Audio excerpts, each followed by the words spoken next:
Thank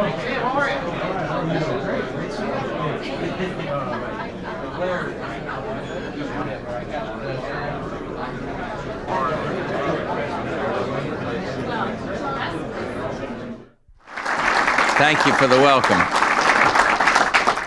May I thank Fred Noy and Sam Brunelli and all the others assembled here. This has become an annual ritual, and one that I look forward to very, very much. I don't know whether Jack Kemp is here. He was going to be. Been here, and Sam spoke. I have great confidence in both of them. But I really want to just come over and say a few words, express my greetings to all of you. Thinking of Alec, I wanted to talk here about how you get things done, the key to good government. And Americans, I think, sensible ones, know that the federal government simply cannot do everything and shouldn't even try. It could get the job done and then let everybody else do his or her job. At Alec, you get things done, and I want to help you do what you do best, and that is to lead and to innovate. So we want to take $14.7 billion, maybe Sam talked to you about this, in federal program funds and turn them over to the states as a block grant. And that way, people who run the programs can do what works rather than following some distant bureaucrat's notion of what works. We tried it last year, didn't get it. We're trying it again this year. I hope we can make some headway, even though it is an election year. Another one, welfare reform. Our system too often promotes dependency and not independence. And so we've asked the departments to go back, and the agencies to go back and make it easier to obtain the waivers that are necessary to institute welfare reform. Workfare is a good example. Learn Fair, like they're doing in Wisconsin, is a good example.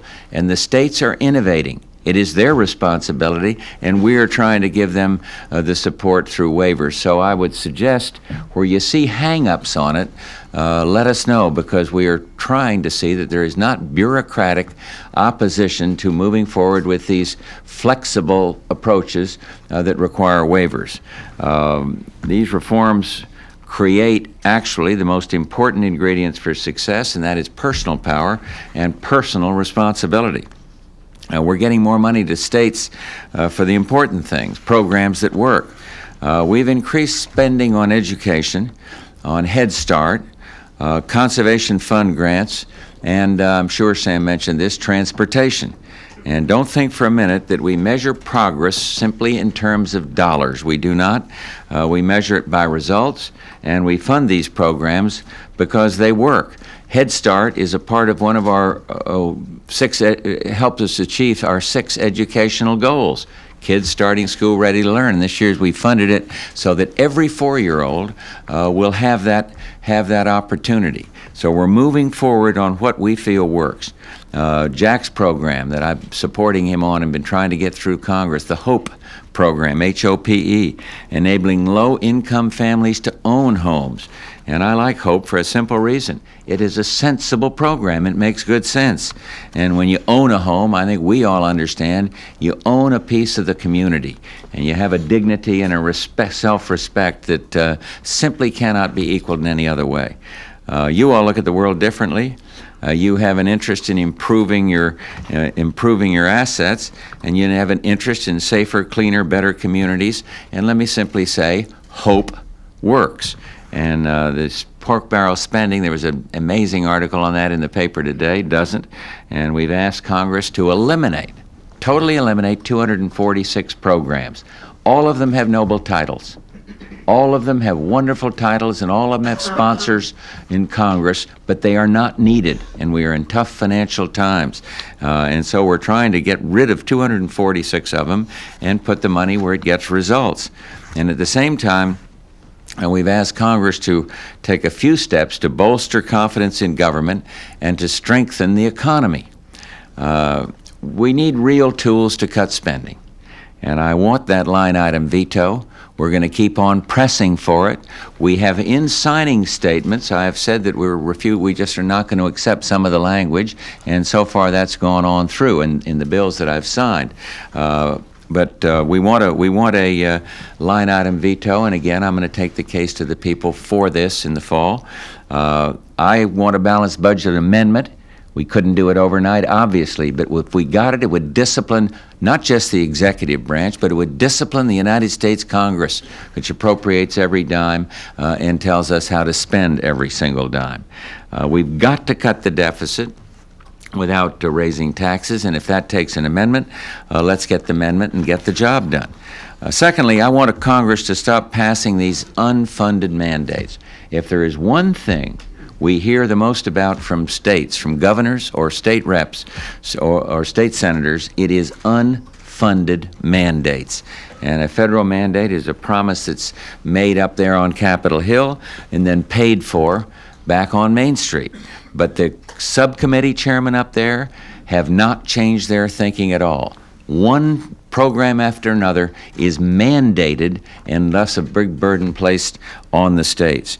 And so we say to Congress, stop passing the buck back, and if you pass a mandate, pay for it, and don't go and raise taxes. Thirdly, I want to put a lid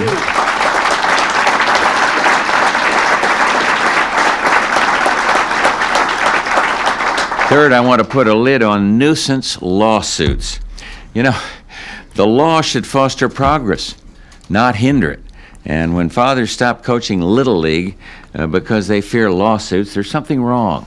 And we've gone way too far. When doctors stop delivering babies because they fear lawsuits, something's wrong.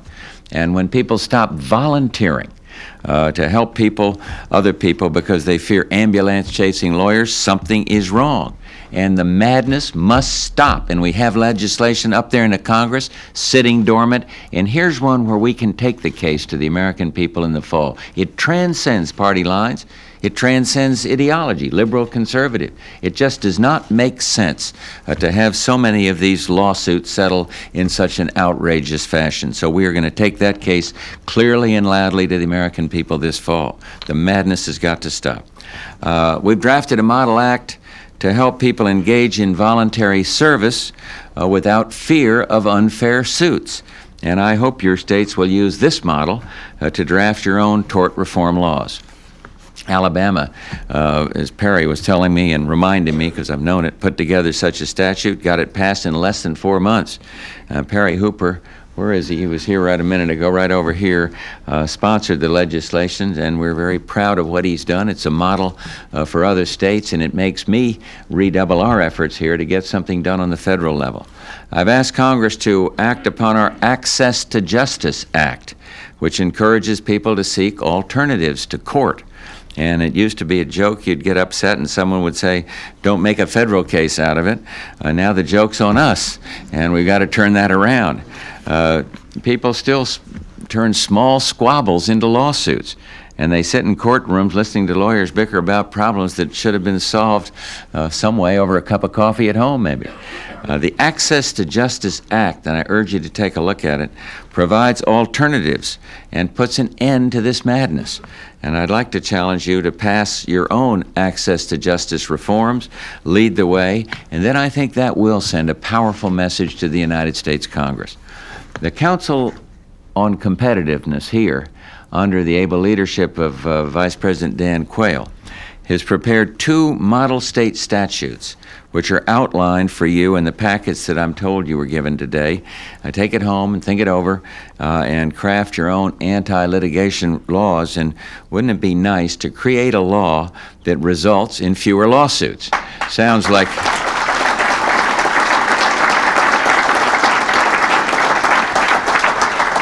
And I don't like to have this many influential people gathered here without soliciting your support, asking Congress, for you to ask Congress to do its part to help the economy. We've got a good plan. It is good. A lot of special interests don't like parts of it, but it is a good, sound, stimulative plan. It'll protect today's jobs, and it will create new jobs for tomorrow. Congressional leadership also has a plan, and it will protect today's congressional seats, and it'll promise action tomorrow. So we are locked in a real fight up there. We're short on numbers, but we got the facts and we got the merits on our side. So I've given Congress a long-term plan, longer. I'd like to see it pass this year, to build the foundations for the next American century. An America that's healthy and well-educated and confident and free and better in research and technology, all of these things. The health care plan, incidentally, that I came out with fits perfectly with yours. It provides it improves our health care system, which provides the highest quality care on earth. We've got health care problems, but one of them is not the quality of American health care. It is the best in the entire world. And so our program doesn't knock that aside to pass some mandated nationalized program. It gives everybody access to health insurance, and it lets people choose where to get treatment, which doctors they like. And when people make these choices, they feel more comfortable. They get treatment sooner, much sooner than under these nationalized programs. And our plan provides something better than socialized medicine's false promises, health care itself. And so I urge you to take a look at this one. I think philosophically it'll be right in tune with what we all believe. My administration also understands that we got to meet the challenges that lie over the horizon, the challenges of the 21st century. And our America 2000 education strategy encourages revolution, a new generation, literally, a new generation of American schools. Stresses excellence, it stresses accountability, it stresses involvement, stresses choice, and choice closes the gap between the kitchen table and the teacher's desk. It gets families involved in education, and it gives parents power over their children's schooling. And I urge you to take a look at that program. Again, a lot of it does not have to be enacted in federal legislation. A lot of it can be done simply through innovation at the state and certainly at the local level. The family, really, when you look at problems, is the key to our future. The mayors of cities in the National League of Cities, their executive board came in to see me. I mentioned this in the State of the Union. And all of them, Mayor Bradley of Los Angeles, a great big city, mayor of a small, Republican mayor of a small town in North Carolina of about 2,000, and in between mayors of Plano, Texas, and cities of that side, all came together and they said, the biggest worry we've got that clearly works against these problems in the cities is the decline of the American family. And family is a key to our future. And it's been said that the best Department of Health and Human Services is the family. And it is. And it's also been said that what happens in your house, this was a quote by the famous silver fox that lives with me over in the White House, Barbara Bush. It's also been said that what happens in your house, and this is what the way she put it, and I think it's very relevant, is more important than what happens in the White House. And it's true. It is very, very true. And so I've asked this commission that these mayors suggest we set up, this Commission on Urban Families, to find family policies that work, to ferret out federal legislation that works against the family, to suggest federal legislation that might bring the family together and might make an errant parent more responsible. And our laws shouldn't encourage single-parent households or fail to punish men who abandon their children and the mothers. They should promote whole and healthy families, and that's what the purpose of that commission is. And then when we get its suggestions, I really want to share them with ALEC and other groups, because I believe you'll find some real merit in what this commission will come up with. I'm confident I know the direction they're going to take. So these are in the longer-term proposal, but I've also submitted a short-term economic plan. And that provides two essentials for families in our nation: jobs and security. And this plan, I've challenged the Congress to move on it by March 20, stimulates investment. It energizes the real estate industry, and it cuts taxes that inhibit growth. And I've asked Congress, as I say, to pass it by March 20th, 4 weeks from today. Now, very candidly, we're caught up in a political season here. And I have not been happy with what's come out of the Ways and Means Committee so far. The Democratic leaders have come up with a sorry plan. They want higher taxes, and they want higher spending. And they hope to buy off the people with a tiny temporary tax cut. If you belong to an average family of 4, their scheme will give you about a quarter a day. And even the tooth fairy pays more than that in there. And we Americans...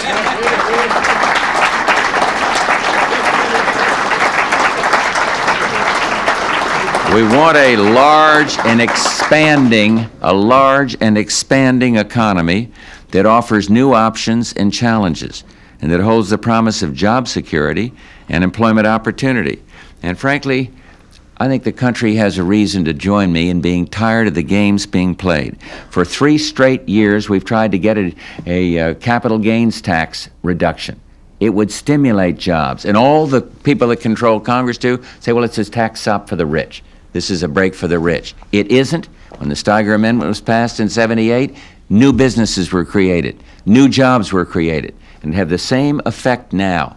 And we're competing in this world, and Japan has a capital gains tax, effective tax of about 1%. Germany, I think it's 0, and we're asked to compete then with 2 hands tied behind our back in this important world competitive market which we cannot turn our back on.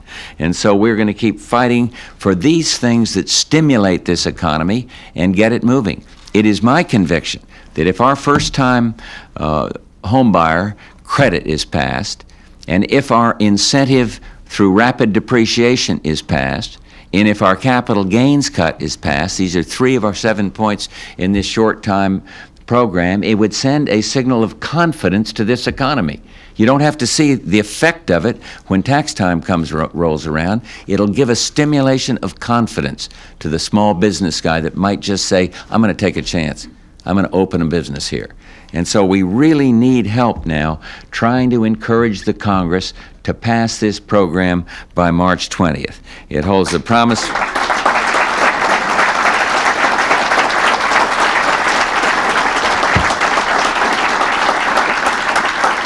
And out of the budget agreement of 1990, which had things in there I didn't like, there was one good thing in it.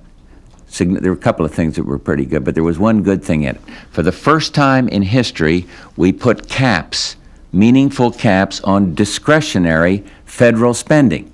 The critics forget that. Those caps are in place. They can work. Federal spending's up because you have S&Ls, you've had bank problems, enormous problems outside of this. You've had the entitlements going up. They're outside of the caps. But the caps are the only protection the taxpayer has against the growth of discretionary federal spending. And now, as the election approaches, you hear a lot of talk by the Democrats. We want to change it. We want to change the caps, knock down the walls. Please help me keep those caps in place. I will veto any attempt to change it, but we're going to need help to keep those caps in place to protect the taxpayer as best we can until we can get some members of Congress on both sides of the aisle that share the values that you certainly epitomize and advocate. So we're in a fight here, and I'm going to take this one all the way. After March 20th, they say, well, what are you going to do? I say, well, I don't know, because I'm not going to give up till March 20th on trying to get this sensible, short-term, stimulative program through the Congress. But I guarantee you, if we fail, the message is going to be loud and clear, and we'll put it in very clear focus so the voters next fall are going to be able to make their determination as to what should have been done and those who stood against it. So again, I would solicit your help in the time that remains between now and March 20. Help us on the short-term program. Advocate the things you agree with us on the longer-term program. All the things I've mentioned on education and research and family credits. These things are very, very helpful for the future. So thank you for what you're doing. I'm glad you came by. I wish we had a little more time, but I'm heading off to the south. You guess why. Thank you all very much.